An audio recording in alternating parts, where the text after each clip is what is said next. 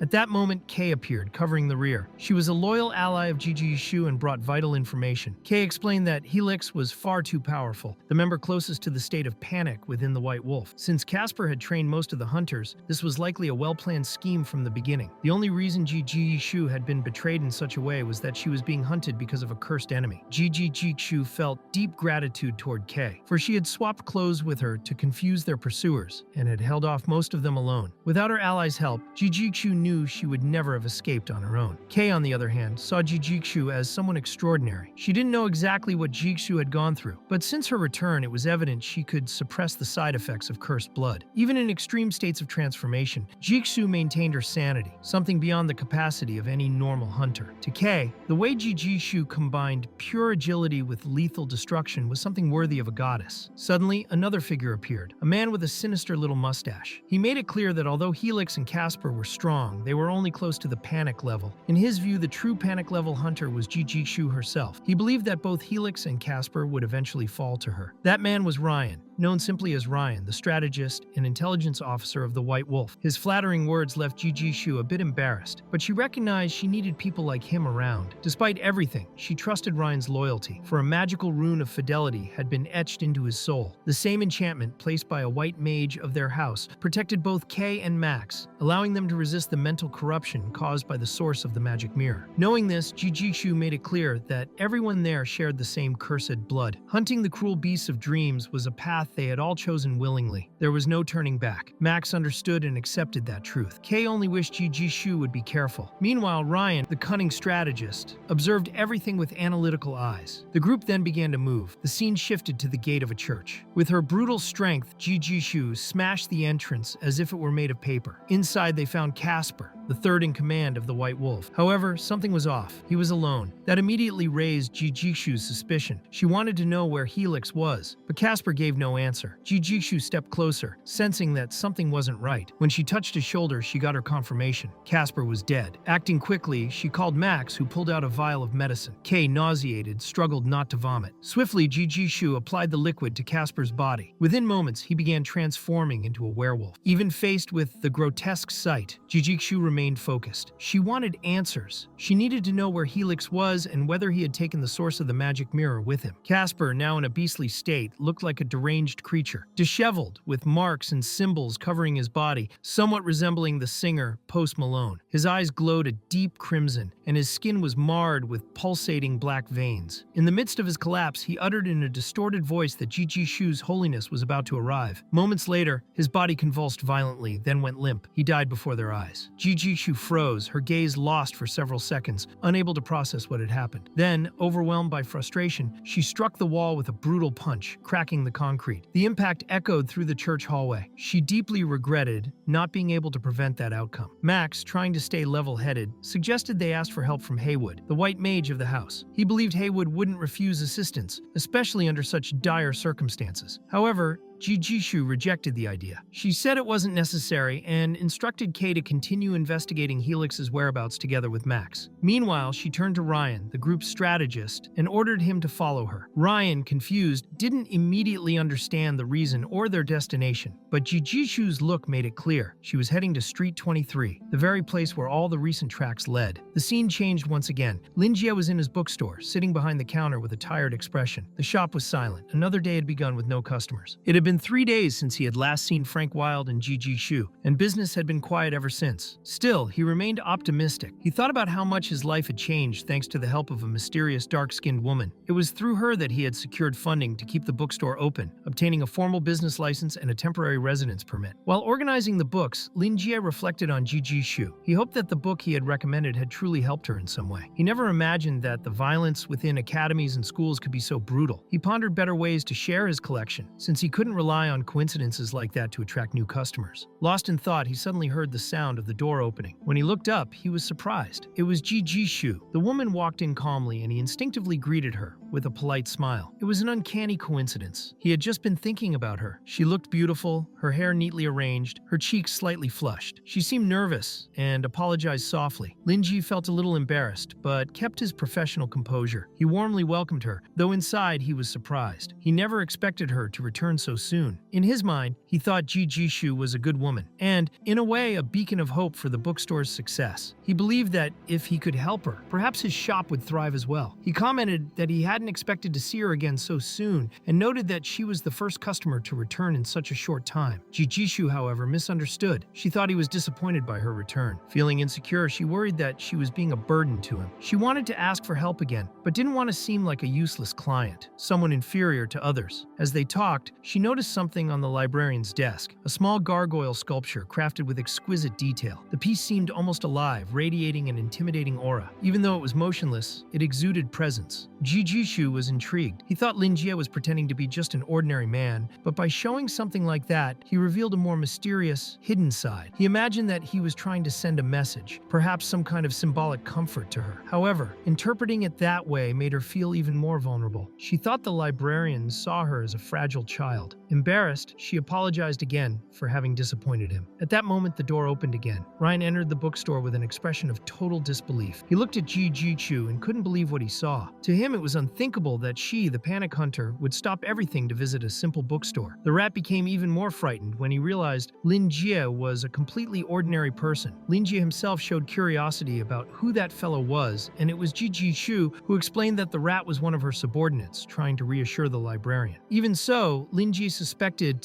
Ji Shu might be hiding some trauma, perhaps related to the way she had presented Ryan as someone loyal. To him, it seemed contradictory that someone who said they had taken revenge would be so hesitant now. He also didn't understand why she seemed so disappointed in herself. Thinking about it, Lingi decided to ask Ji Shu directly if she had failed at something. He prepared a cup of tea for her, and as he served it, the young woman's expression made it clear she thought the librarian already knew the truth. In reality, however, Lingi didn't know anything. Everything was a product of Ji Shu's imagination, and she ended up admitting that she had failed. She told them that her enemy had escaped and that she had no idea where he was now. She revealed that she had fought him for 2 days, following the clues she'd previously received, and had even managed to punish him temporarily. The previous night, after 5 hours of intense battle, she had finally destroyed the enemy's base. However, the cost had been high. During the confrontation, she realized he already knew he couldn't beat her directly, and so abandoned his own allies to flee. At that moment, she realized she had underestimated the enemy called Helix. Despite that, she felt she needed to apologize to Lingi for her failure and carelessness. The librarian, not understanding any of the context, simply continued acting naturally. He said it wasn't her fault, and while sipping his tea, tried to interpret Ji Shu's words, which seemed to indicate she had quarreled with someone. Without knowing exactly what she meant, Lingi began making analogies between fighting and love. He thought she was talking about an unresolved relationship, as if she had tried to fight for an unrequited love. In his view, Ji Shu seemed emotionally shaken after arguing with someone who had broken her heart for 3 days in a row. He also didn't understand how that man had managed to escape, which made him think the fellow was crafty. Worse, Lingi believed that this man had run off with Ji Shu's money, which made him feel he finally understood the situation. Curious, Ji Shu asked what he thought about it, while the rat watched everything in fear. That whole scenario was completely confusing to him. The rat clearly remembered the moment he had told someone that Frank Wilde was in the city of Noken, even though the person on the other end of the communicator had doubted the information at the time. Ryan, for his part, said he would provide more details soon. He claimed that the guy was just a naive brat who carried a loyal mage's rune as some kind of insurance, not knowing how easy it was to break. Even so, he admitted the rune's power was interesting. At that moment, Kay appeared and told the rat that Ji Shu was looking for him. She reminded him that he was her subordinate, not a loose rat wandering around. Ryan apologized for making Ji Shu wait and told Kay he was on his way. However, the rat was more interested in something else. He dreamed of the ability to transform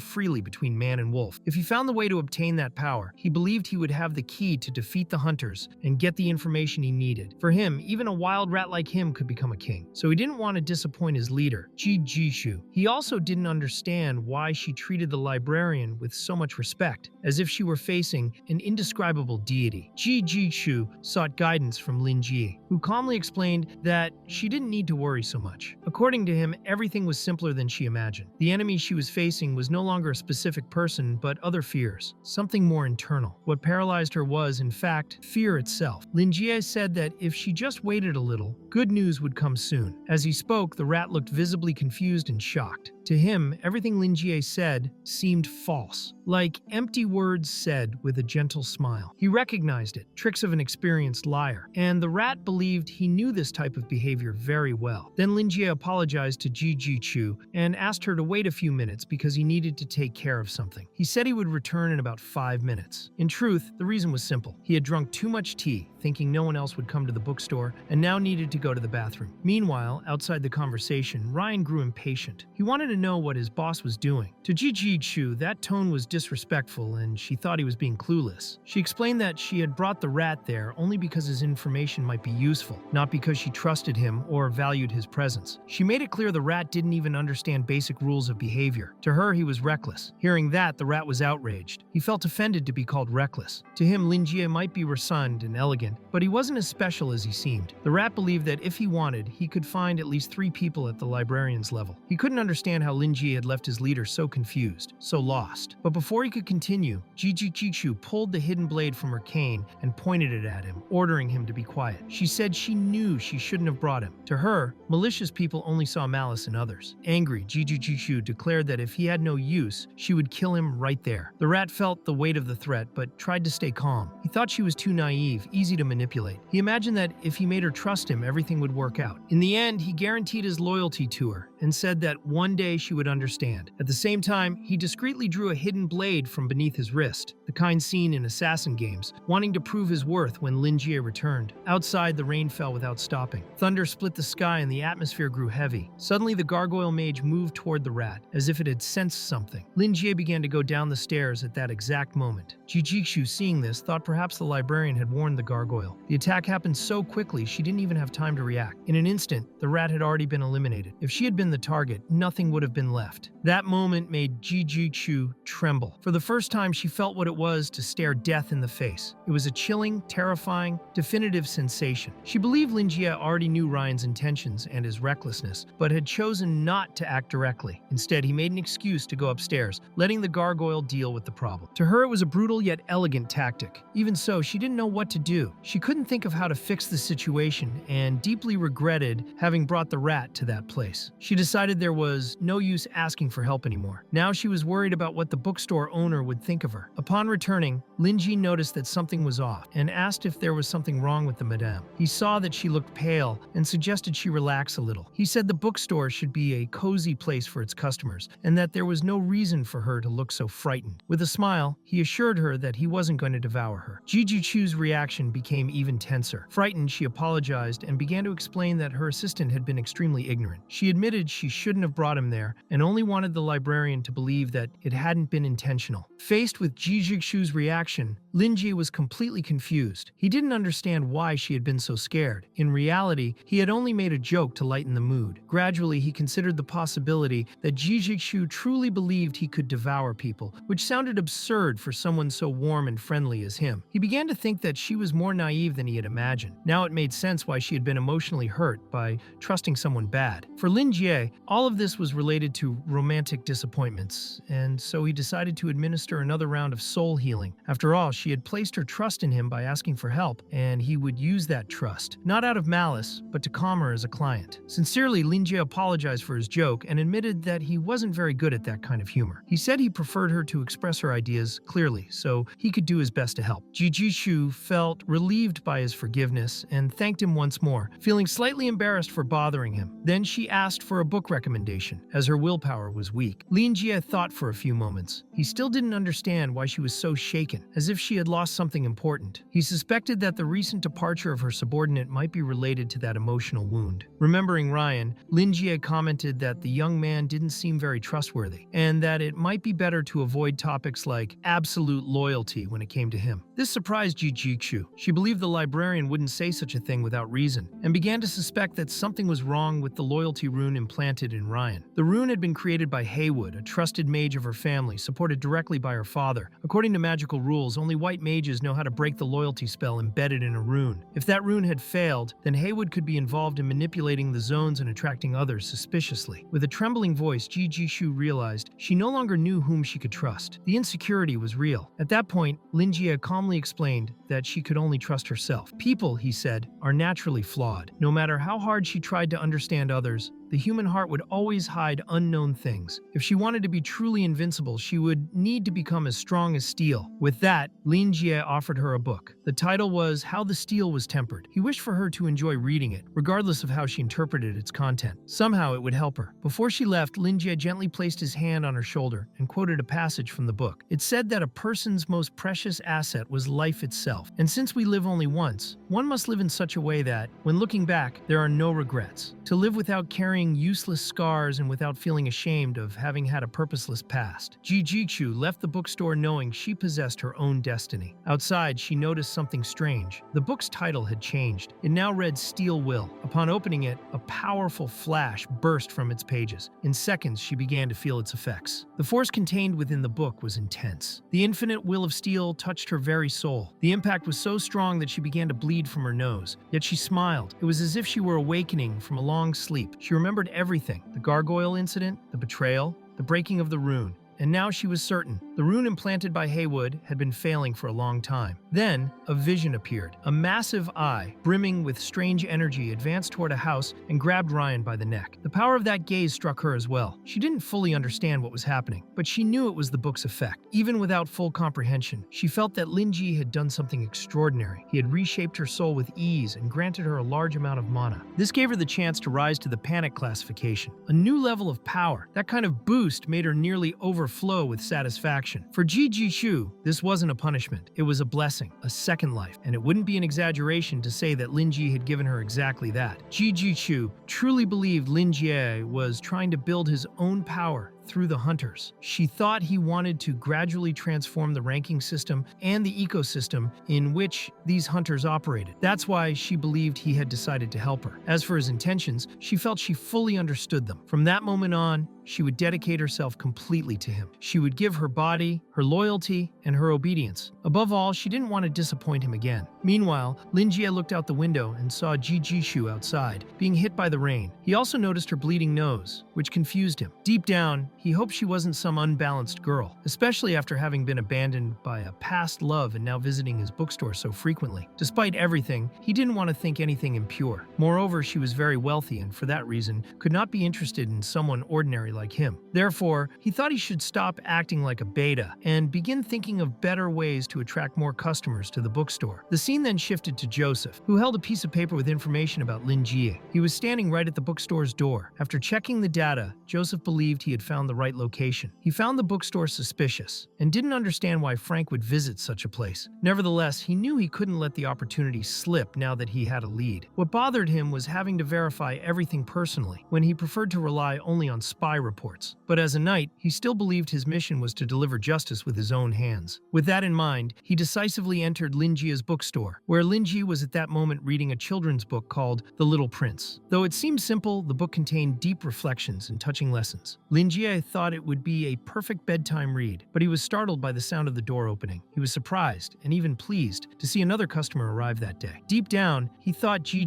Shu was like a lucky charm for his business. Seeing Joseph, Lin Jie thought the new visitor looked threatening. Nevertheless, he maintained his welcoming demeanor and greeted him, explaining that customers could read, borrow, or purchase any book in the store. Observing the environment, Joseph concluded that it really seemed like an ordinary bookstore. There was no strange energy or unusual aura in the air. If that was the case, he thought it wasn't worth wasting time asking questions about Frank. Looking at Lin Jie, he noticed that he was very young and might not even have relevant information. The only thing that caught his attention was the decorative gargoyle in the store. To him, Frank would never give something like that without a deep reason. So Joseph wanted to confirm whether Lin Jie was really the owner of the place. The librarian noticed that the client wasn't very friendly, but he responded affirmatively and called him Grandpa. This form of address took Joseph by surprise. He was completely incredulous at being called that, especially as a man with 2 scars on his face. Anger welled up inside him, and for a moment he felt like smashing the other's skull, but he restrained himself. He knew he shouldn't unleash all his fury on someone who seemed ordinary. Then he placed his hands on the table abruptly, showing his impatience. He wanted to know if the gargoyle belonged to Lin Jie. The bookstore owner explained that it was a gift from a client, a simple souvenir, and it was not for sale. This made Joseph even more irritated, as he didn't want to buy the object. As a sacred knight, he didn't even wish to touch something like that. Still, he insisted on knowing if Frank Wilde was the one responsible for that gift. Without hesitation, Lin Jie confirmed it, finding it strange that this old man also knew Frank. He wasn't sure if Joseph held any resentment. Soon, Joseph began to feel that something was wrong. Frank Wilde would never reveal his name to an ordinary person, let alone give such a valuable gift. Until recently, he had believed that this bookstore was a secret meeting point for dark wizards. However, observing the young man's behavior, everything seemed to suggest otherwise. Lin Jie acted like an ordinary person, which led Joseph to reconsider his suspicions. Perhaps the bookstore was just a neutral point for exchanges, without direct involvement in magical practices. Meanwhile, Lin Jie, who considered himself experienced in reading people, began to change his perception of the man. Despite his threatening appearance, the old man didn't seem evil. In fact, he had entered without causing any trouble and maintained his composure. This indicated that he might be kind, and if that were the case, there was no reason to hold a grudge against old Wilde. Thinking of this, Lingi asked if Frank was Joseph's friend. The question deeply irritated the Sacred Knight. Even so, Joseph chose to lie. He said he had known Frank Wilde for many years and that they could be considered longtime companions. He recounted that they had fought battles together, shedding blood and tears side by side. However, a past disagreement had separated them, and since then he had heard nothing from the other. Despite his words inside, Joseph only thought about smashing Frank's face with his own hands. He remembered having beaten him in the past and still could not accept that Frank had survived somehow. On the other hand, Lingi was moved by the story. He thought the two must have had a deep and meaningful friendship. He felt touched imagining the experiences they had shared and said he believed Frank Wilde would be moved to hear about it. To him, it was a friendship worthy of envy. Joseph then explained that he had been searching for his old companion for years. He wanted to know if Frank had left any contact information. He wanted to see him in person. Lingi sincerely said he didn't know the address. However, he mentioned that Frank had recently stopped by the bookstore and borrowed a book. According to him, it was supposed to be returned in a few days. He promised to inform Frank as soon as he saw him again. Wanting to be kind, Lingi offered the visitor a cup of tea. He said he could sit, rest a bit, or even read a book, but Joseph interpreted the gesture as a suggestion that he looked tired. Still, he found it curious that someone could maintain such politeness even in front of a mutant like him. It had been a long time since anyone had spoken to him so casually since he became a radiant knight. Everyone treated him like a deity with fear or reverence. That's why Lingi's simple and straightforward behavior intrigued him. Not wanting to seem weak, Joseph replied that he had only been standing for a short time and was not tired. Even so, he accepted the tea but refused the idea of reading a book. He said he didn't like reading and hadn't even brought money with him. Noticing that the old man was opening up, Lingi began to find him incredibly arrogant, yet still likable in his own way. He explained that the books were available for free reading, especially those on the shelves behind him. He said the visitor could feel free to leaf through any copy while drinking black tea. Even with the invitation, Joseph made it clear that he didn't intend to stay long. Then, a headache began to manifest. At that moment, his eyes fixed on a specific title on the shelf, Seed of the Abyss, that immediately put him on high alert. Meanwhile, Lingi continued trying to convince him to try a book. He mentioned that he himself was reading a very relaxing fairy tale and that such stories were perfect for calming the soul. Joseph thought fairy tales were childish and meaningless. He couldn't understand why an adult like Lingi would be interested in such reading. To him, it was incomprehensible. Lingi interpreted that critical look as an attempt to appear superior. He felt that the old man was difficult to deal with. Still, he huffed and calmly replied that it was the best fairy tale he had ever read. Moreover, it was the only copy in the entire city of Noken. According to him, reading it was excellent for relaxing before sleep and helped improve sleep quality. The sincerity of that answer surprised Joseph once again. Suspicious, he wanted to confirm whether the mentioned book was really a fairy tale. Lingi then explained more clearly. He said that it indeed was a classic. The title was The Little Prince. However, when looking at the book in front of him, Joseph did not see The Little Prince. What his eyes saw was Seed of the Abyss, something completely different. It wasn't a children's tale, but a dark and terrifying story. He didn't understand what was happening, as the librarian treated a horror book as if it were an innocent fable. Wanting to investigate, Joseph asked to see the book up close. He made it clear that he didn't want to seem rude. He wasn't interested in the content itself, just wanted to examine it. Lingi, on the other hand, thought the old man was trying to act tough. Inside, he was certain that the grumpy man was just sentimental. He believed that, in the end, Joseph would fall in love with the enchanting tale. As soon as he took the book from Lingi's hands, Joseph began to feel intense pain. Dizziness followed immediately. He was surprised. He realized that his candela was reacting to something. He had no idea why. Then, he remembered what the librarian had said about the book being good for sleeping. That's when he began to suspect that Lingi might be trying to make him fall asleep. Therefore, he needed to keep his eyes open at all costs. But it was already too late. Joseph's body gave in and he fell to the floor forcefully. Lingi, startled, ran over. He wanted to know if the old man was okay. It seemed like a sudden illness. He prepared to administer first aid and, if necessary, call for external help. However, upon checking his breathing, he noticed it was stable. His heartbeat was normal as well. He touched the visitor's neck to be sure.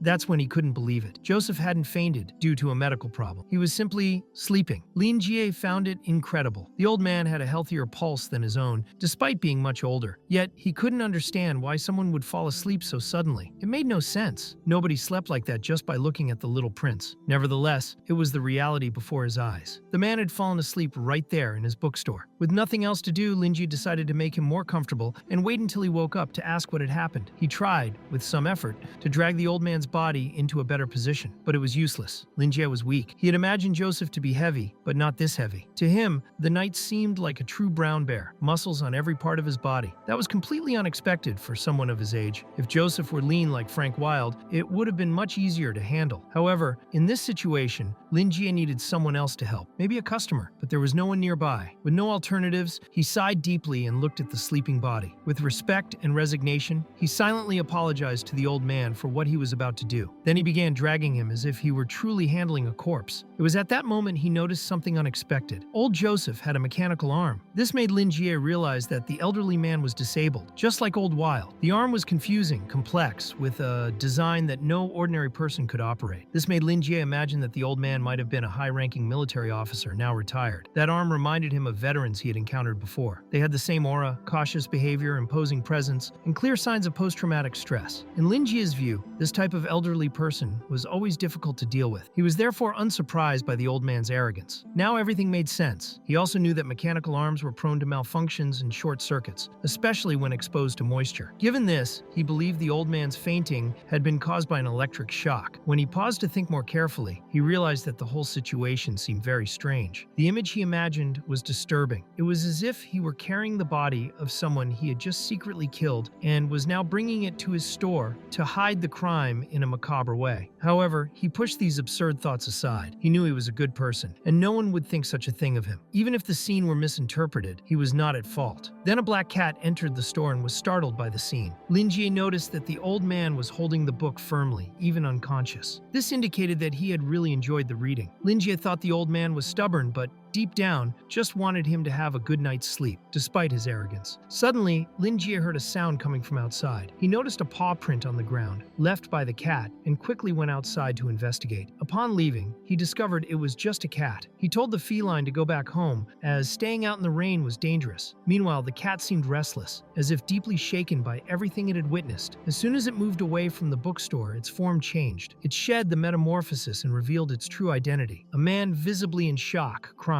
This man was Morrison Gregg, a member of the Tower of the Secret Instrument, an intelligence and reconnaissance agency. Gregg was a big fan of Joseph and had worked hard to be accepted into the agency in order to stay close to him. He knew everything about the history between the Radiant Knight Joseph and the Dark Wizard Wilde, and was worried about his idol. That was why he had discreetly followed him to the bookstore. He thought there would be no problem, as the place seemed ordinary, without any magical reaction. Later, he even planned to ask for an autograph. 10 minutes passed, and when he saw that Joseph still hadn't left the bookstore, Gregg decided to take a look while still transformed into a cat. That was when he saw the exact moment the old man fainted. He was shocked, unable to understand what had happened. He wanted to know if the elder had been speaking normally, and then suddenly fell. He also wanted to find out if the librarian was too strong or had used some dark magic on his idol. He observed everything carefully and heard the moment Lingi said he only wanted the old man to sleep well. But that expression disturbed him deeply. To Gregg, it sounded as if the librarian wished Joseph to fall into an eternal sleep. When Lingi finally noticed the cat's presence,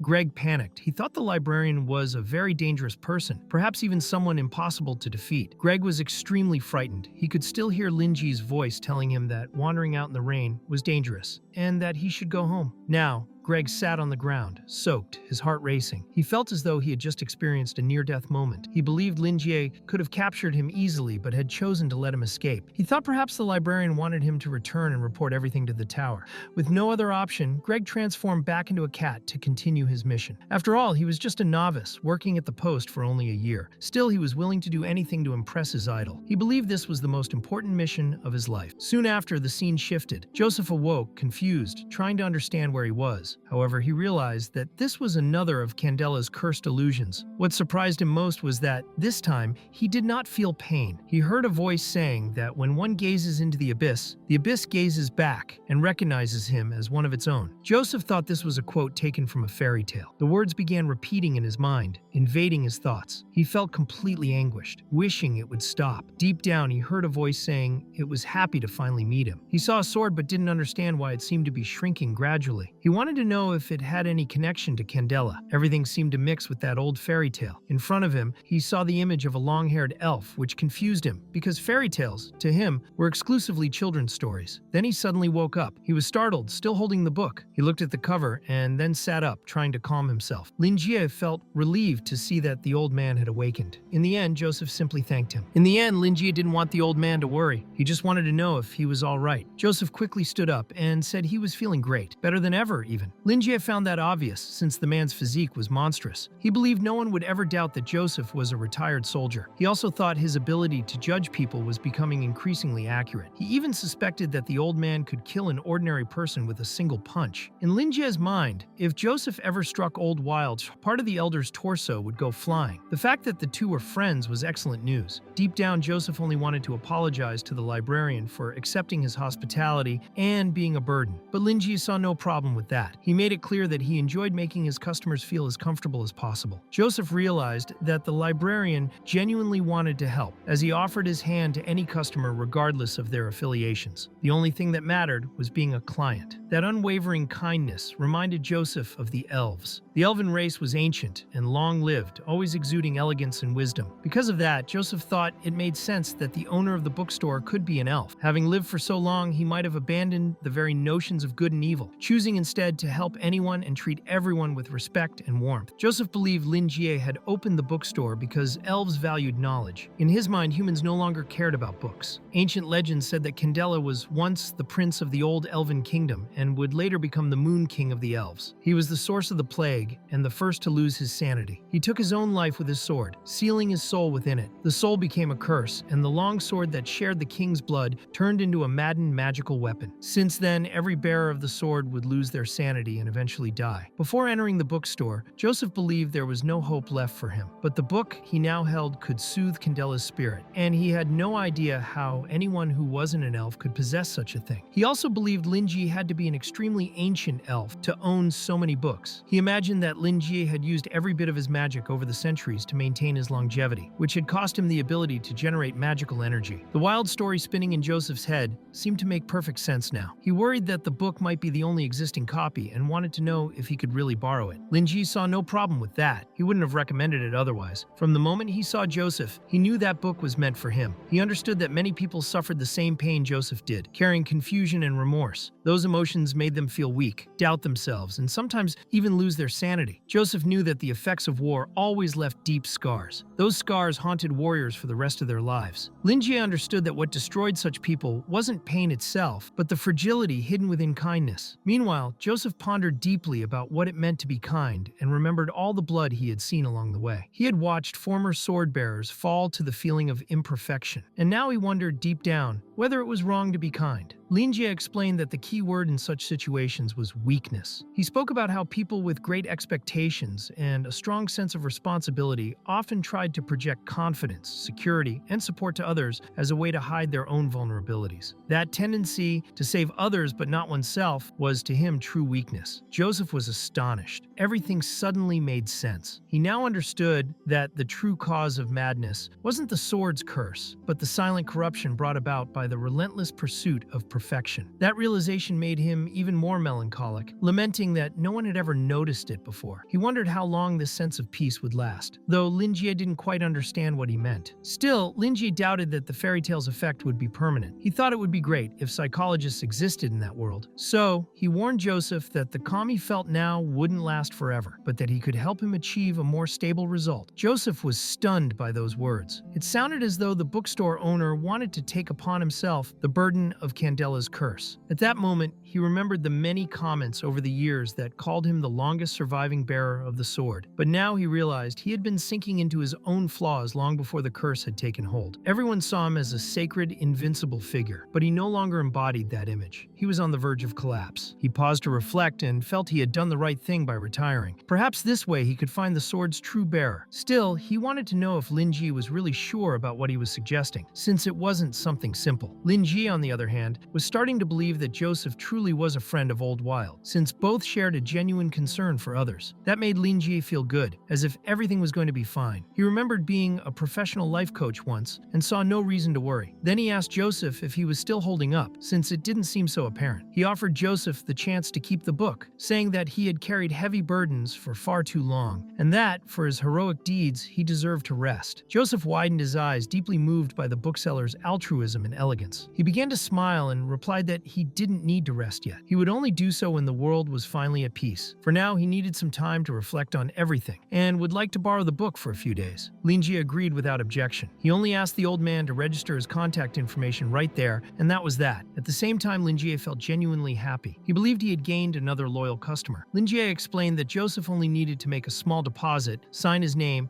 and write down the due date. That way, the amount would be refunded or halved if he didn't want to rent another book in the future. Joseph calmly signed the document, and in his mind, he already believed that the bookstore was a very special place, unlike any other. Lingi, satisfied, said he hoped to see him again within a week. As Joseph stepped outside, he breathed in the damp air and felt a momentary relief. For the first time in ages, there was no regret in his heart. All that remained for him now was to deliver justice, and he no longer cared whether the enemy had received help from the bookstore owner. In the end, he had made his decision. He would kill Wild no matter what. In Joseph's mind, that was both his responsibility and his duty. Then the scene changed. Outside, a bright green light illuminated the surroundings, and inside that place, Old Wild was reading the borrowed book. He was completely overwhelmed by its contents. The knowledge within seemed as vast as the sky and as deep as the ocean. With every page, his mind became more confused, immersed in euphoria. He found it astonishing that Lingi had created something so magnificent. Looking at the black-scaled mask hanging on the wall, Wild felt that perhaps it was time for that hidden face to reappear in Noken. If the demonic language was just a fraction of something greater, then the cult of the Flesh Carvers would finally allow him to learn more about that lost, terrifying civilization. The grandeur of that knowledge mesmerized him. He felt profoundly grateful to Lingi, believing he had only reached such understanding thanks to him. For that reason, he decided to prepare a special gift for the librarian, something he was sure Lingi would love. Meanwhile, the scene shifted again. Claude was in complete shock after hearing from Greg that the professor had fainted just from looking at Lingi. Greg, still in his cat form, tried his best to explain what had happened. Claude couldn't believe what he was hearing and began to consider sending a support team to the site. But if even Joseph had been unable to handle the bookstore owner, he knew acting rashly could lead to disaster. Claude tried to contact the investigative team monitoring the bookstore and soon received word that Joseph was leaving the place. He was stunned, unable to understand what was happening, until Joseph opened a direct communication channel with him. The director grew uneasy as he heard the old man's voice. Joseph stood outside, shielded from the rain by a translucent magical barrier. In a firm tone, he ordered Claude to recall all investigators from 23rd Street immediately. He also demanded that the bookstore be classified as a Class 1 ultra-secret zone. Those words left Claude completely stunned. Class Y was the indescribable level, reserved only for phenomena that defied all logical explanation. He wanted to understand what was going on and asked the director for the reason behind such an order. Joseph, ready to explain, suddenly realized that someone near Claude might be listening in on their conversation. Sensing the director's concern, Claude confirmed that someone was indeed nearby. Without hesitation, he grabbed Greg, still in his cat form, and struck him with full force, apologizing to the director for his carelessness. In the end, Joseph was surrounded by cats and thought Claude should just shut up and do his job. He asked if Claude wanted to be sent to the northern mountains to farm potatoes. Horrified by the idea, Claude promised to deliver the message right away. He believed Joseph hadn't changed one bit, even though he could be terrifying when angry, like he was about to blow someone's brains out. The old man held no grudges as long as his orders were obeyed. Deep down, Claude saw Joseph as a radiant knight with a sharp tongue, a soft heart, and an honest character. That was the true spirit of his respected mentor. Claude relayed all the information he had and compiled it into a new file at Joseph's request. The elders would have to approve it. He informed Joseph that the new Class 1 file was ready and that he'd need to fill it out upon returning. To his surprise, the old man was already opening the door. Joseph praised Claude's work and asked who was with him at that moment. He also reminded him to use the rune of forgetting, then made Greg forget everything. Next, he introduced investigator Morrison Greg, explaining that he came from a family of mages talented in transmutation. Claude added that Greg was a huge fan of Joseph's. He was a member of 13 Invincible Sacred Flame fan clubs and spent around $3 million a year on fan fan events. The year before, he had even registered the name Abraham Joseph in gold. To Claude, Greg was his mentor's #1 fan. Joseph was surprised and wanted to know if that was true. Claude confirmed it. Still confused, Joseph thought that instead of spending money on fan clubs, Greg should just donate directly to his idol. So he decided to accept Greg under the pretense of recruiting squire apprentices, the fee being close contact with him. He was sure Greg would be thrilled. In truth, he was acting like a money-loving crab. Claude hated it. He couldn't understand how a radiant knight could be so greedy and shameless as to take money from his own fan. Even so, he was ready to obey his teacher. In the end, Joseph figured he could at least avoid paying for the memory wiping procedure. He wrote about Lingi in the system and believed that the secret report would be enough to keep anyone away from the bookstore. Meanwhile, he received a call asking if he was all right. Apparently, people thought he had died. That made him furious. No one should think he was dead. Then he realized he hadn't sent the file yet. He figured whoever was calling was blind and ignoring his concerns, so he hung up on them. Shortly after, he opened the book and noticed that the sword's mood was still calm and content. The book seemed to influence his emotions, and he thought that wasn't a good thing. Then he got another call, which irritated him again. He also knew that the Society of Truth had passed new labor laws. He believed his salary should be increased and that he deserved compensation for emotional damage. While thinking that, he reminded his daughter Melissa to remember to drink milk. Melissa, a red-haired girl, was furious at the reminder. She tried to make her father understand that she wasn't a child anymore. She was now a captain knight of abnormal combat level and didn't need constant reminders. Even so, the old man explained that he just wanted her to grow taller. As she was, he thought she wouldn't be able to get married. To Melissa, hearing that felt like a punch to the gut. Enraged, Melissa thought her father had muscles for brains. Then she noticed a book lying on the table. That struck her as strange since she knew her father never read anything. In fact, she'd never seen that book before. Curious, she opened it and began flipping through the pages, only to freeze in shock at the contents. Meanwhile, Joseph was fuming. He wanted everyone to stop bothering him. He recalled how the librarian had incapacitated him effortlessly and asked whether any of them could have done that. He told the team not to be stupid and to act with respect. He also warned that he wouldn't save anyone if something went wrong. Meanwhile, Melissa was in shock reading the book. She quickly put it down and walked past her father. Joseph called out to her, startling her, but in the end, he just wanted to be kind and offered her a glass of milk. She pretended not to be upset and slammed the door shut. To Joseph, that rebellious phase really was tough. Even so, he didn't mind much. He just wanted her to grow up healthy. On the other side of the door, Melissa wondered who had written that book. She wanted to know if the protagonist could really be the Elven King Candela. The stories were incredible and felt real. She was frustrated she hadn't finished reading and was just getting to the best part. She desperately wanted to know what would happen next, tossing around on her bed and calling her father an idiot. She saw nothing strong or impressive about him. To her, he wasn't anything special. She didn't expect such a boring old man to read a book like that. Maybe she was being unfair. She vaguely remembered him saying the book came from an ultra-secret bookstore. Still, she thought that didn't matter. To her, bookstores were just ordinary places, and no stiff, muscle-headed old man would ever hang out in one. Soon, she called up the key, the database access key that granted entry to Class 1 documents. It worked. Melissa believed she was using her late mother's credentials. Her mother had been a member of the Radiant Knights. In the end, Melissa thanked her mother silently. She told herself she would work hard to become an excellent knight. After reading that novel, she didn't want to disappoint her mother. Inside the database, she found the bookstore and saw that the report had been submitted by her own father. She found it strange that he described the bookstore owner as friendly. That made her think the place couldn't be that dangerous after all. Even so, she was determined to go there herself and check it out. Then she noticed a glass of milk sitting on the table. She got pretty annoyed, but drank it all in one go anyway, hoping it would help her grow taller.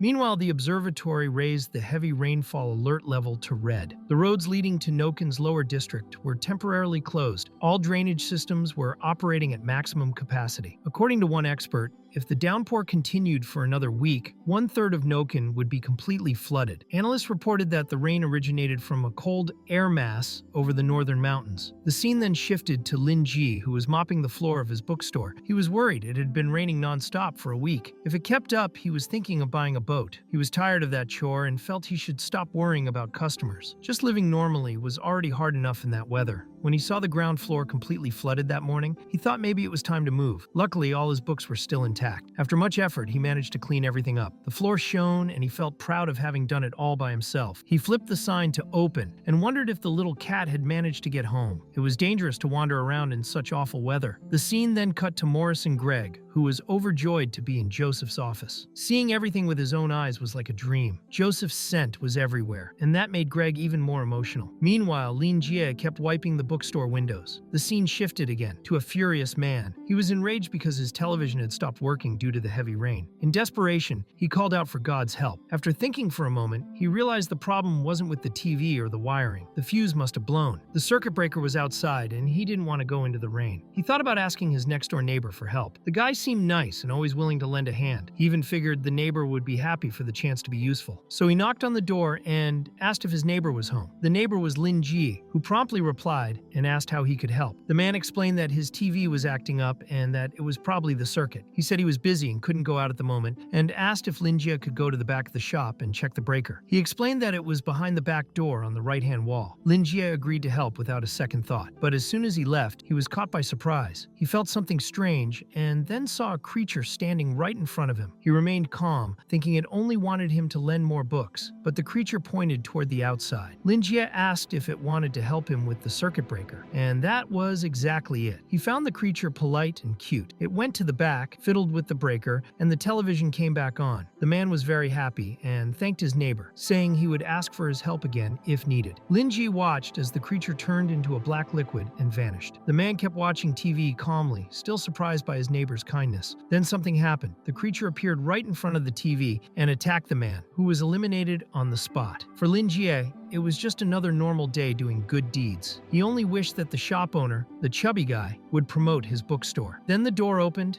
and the bell rang. Lingi quickly welcomed the customer, though he found it strange that someone had come in at that exact moment. The one who entered was Wild, already apologizing as he came in. The librarian was surprised to see him so early. He found old Wild's mask rather odd, but his style wasn't bad. He looked like a British gentleman. Lingi wanted to know if there was any urgent reason for the old man to visit the bookstore in such terrible weather. Wild explained that the favors Lingi had offered were far more valuable than any storm, and he had come to formally express his gratitude. But Lingi was already satisfied with the gift the old man had given him before. Still, he was curious about what kind of precious item Wild had brought this time. Wild was surprised by the librarian's kindness. To him, the gargoyle he had given earlier was nothing compared to the current gift. He also admired how modest Lingi was and how he cared about others' feelings. Lingi's help had brought Frank Wild one step closer to achieving an indescribable level. The gift he brought was something he had prepared over 2 years. He asked the librarian not to hesitate to accept it, saying it wasn't important to him. He believed it would serve a much greater purpose in Lingi's hands. He added that he would feel deeply regretful if Lingi refused. Lingi found that a bit exaggerated. He didn't think he had done anything special. Even so, he didn't yet know what the client had prepared and was curious to see it. Frank Wild then revealed that he had spent 2 years preparing the gift and hoped Lingi would like it. He then showed him a dream catcher. The librarian hadn't expected to receive something like that. It felt nostalgic. Before moving there, he had visited a cultural event years ago where he first learned about dream catchers. He remembered that they were cultural symbols of the Native Americans. They believed that the night air was full of dreams and that those objects served to filter nightmares, capturing only good dreams. Lingi clearly remembered having talked to an indigenous elder and learning a lot about the legends. The dreamcatcher gathered strength and wisdom from the person who slept beneath it and aided communication between humans and spirits. He never imagined he would see a dreamcatcher in that world. Wild was also impressed. He thought the bookstore owner was very knowledgeable. To Wild, dreamcatchers were rare magical tools of incalculable value, their power lying within the interwoven web.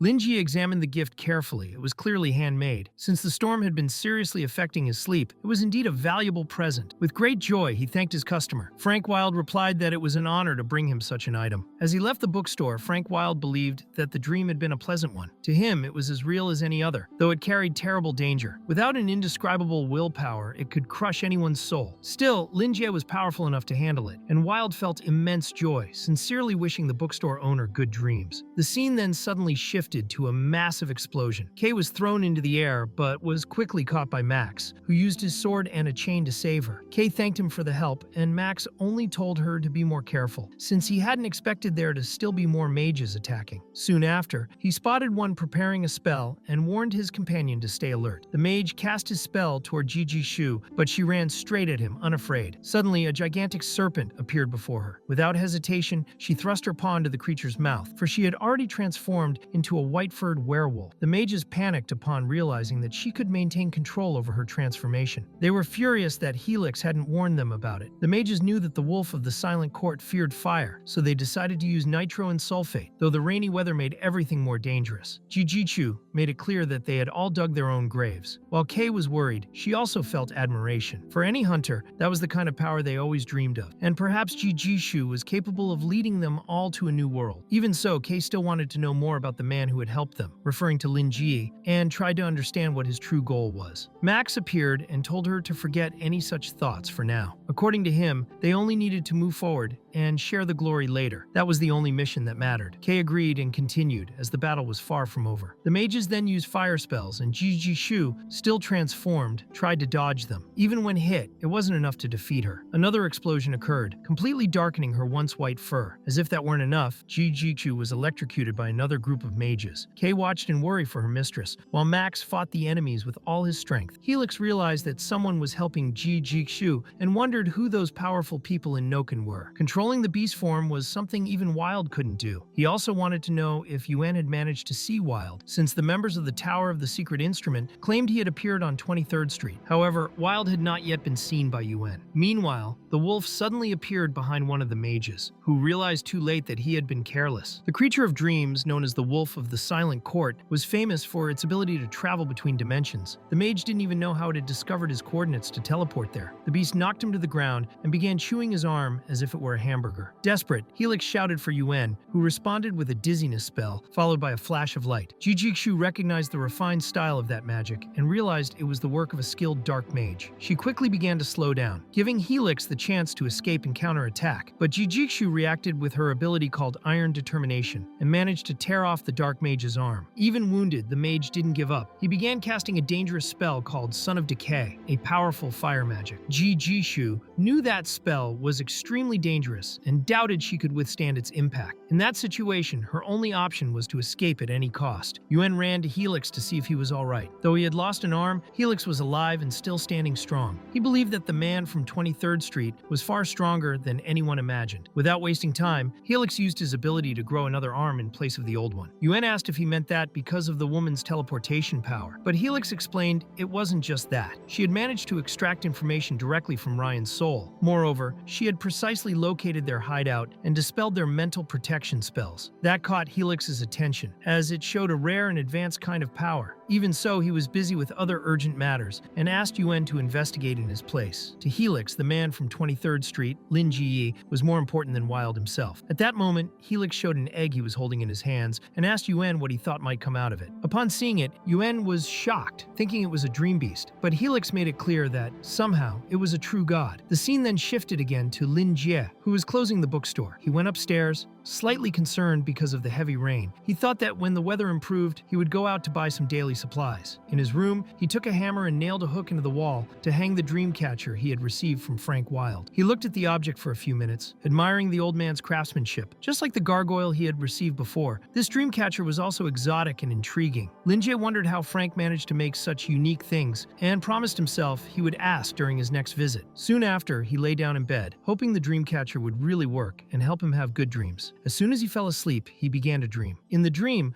snowflakes were falling, but they looked more like ashes. Unlike what one might expect, they weren't cold. In fact, there was a faint warmth to them, which somehow made sense within a dream. Not far ahead, something caught Lingi's attention. He saw something beautiful, a gigantic tree that clearly couldn't exist in the real world. Leaning against the tree was an elven girl with her eyes closed. She wore a crown, and at the same time, a strange yet familiar melody stirred in Lingi's heart. The whole scene looked like something straight out of a fairy tale. He found it so beautiful that he finally understood Old Wild hadn't been exaggerating. Near the tree, he found a white flower, delicate, with a refreshing scent. And even after staring at it for a long while, he still felt it couldn't be real. Lingi began to believe it was a lucid dream. A lucid dreamer can keep his thoughts and memories, and even feel everything as if it were real. In the end, he figured the dream catcher must have acted as a kind of psychological suggestion, mixed with Wild's words, causing the dream to unfold this way. Soon he realized that if this really was his dream, then he could have whatever he wanted. When he saw the elf lying there, a mischievous idea crossed his mind, but he decided that even in dreams, there should be limits. Still, he couldn't help but feel curious about why such a beautiful woman was there right before him.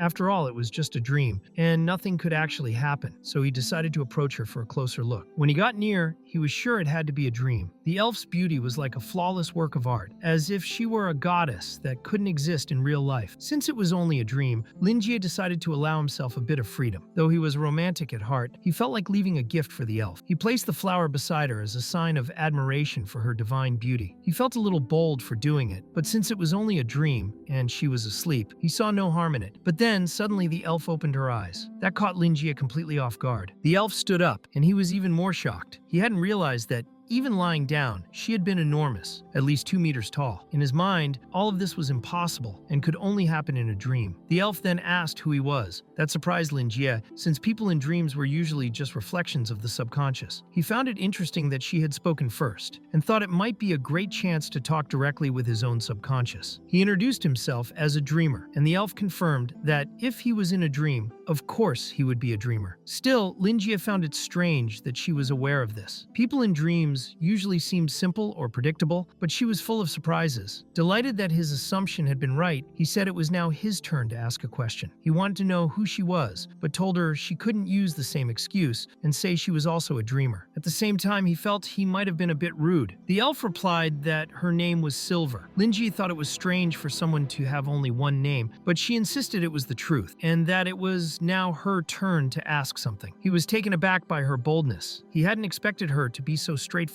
To make matters worse, her smile was so beautiful that it left him speechless. Silver explained that she had been in that place for a very long time. She didn't know exactly how much time had passed. She thought the place was beautiful, but also terribly silent, as if the silence itself could be deadly. She wanted to know if Lingi could give her an answer to what she was feeling. He was confused by the question, but guessed that what she was describing was simply loneliness. Even so, his mind started to wander elsewhere, wondering whether he could expand his business even within a dream. The scenery suited him perfectly. A romantic hill covered in irises, straight out of a fairy tale, and a beautiful, elegant elf beside him. He guided the conversation with calm, refined words that soothed the soul. It was exactly the kind of thing he loved to do. For Lingi, it was the perfect pastime, and he was slowly becoming addicted to that dream. Lingi also couldn't help noticing that the pajamas he was wearing in the dream were rather casual. He preferred his usual clothes, and suddenly, that's what he was wearing. Since he already knew he was in a lucid dream, he understood that he could shape the environment to a certain extent, and because it was a dream, he decided to act with less restraint. He invited Silver to sit with him and extended his hand. The beautiful elf took it. Lingi, ever dreamy and a bit shy, was distracted by how her hand felt, cold and soft at once. But he also wanted to understand the situation better. Sitting on the ground together, he asked if she had always been the only one there. Silver explained that this dream had never had anyone else in it. No one could enter, and Lingi was the only one who ever had. He immediately compared her to a Rapunzel trapped in an enchanted garden, living in eternal rest, as if her life were a fairy tale. He felt sorry that it was just a dream, since he could never truly help her. Even so, he explained to her that the feeling she was experiencing was called loneliness. He told her that she had no one who truly understood her. That's why she felt that way. With nothing new in her routine, all she could do was reflect. And the more she thought, the more it hurt. Many people face that kind of pain. Silver agreed that reflection was the root of suffering, since no one had ever understood her. Those who tried to get close always ended up wanting to change her, or pushing her away. That made Lingi thoughtful. He found her almost like a philosopher. Then he quoted a saying, "Man thinks and God laughs," asking her not to take it literally. What he meant was that if God were to see a thinker with such extraordinary beauty as hers, he would smile kindly, and maybe, with that in mind, thinking wouldn't be so painful. It would be like having a silent understanding with God. He wondered if she found that idea romantic. Silver said he sounded like a novelist when he spoke that way. Lingi didn't deny it, but he also believed there was another reason he could talk to her so easily. He truly felt he understood her. Silver knew that too. If he had been able to appear in that dream, it meant he already understood her feelings. They were on the same level. Perhaps he was even a greater thinker than she was. Lingi found it amusing that a philosopher could compliment someone like that. In the end, it put him at ease. And since she seemed to accept him, he held her hand and made a request. He said it was a sincere wish and hoped she would accept it. Naturally, Silver was surprised. He wanted to know if she could be his friend. She didn't understand right away, but Lingi believed that deeply isolated people rarely took the initiative themselves. So it was better to offer friendship directly, leaving no room for refusal. The elf was confused, not knowing what he meant. Then Lingi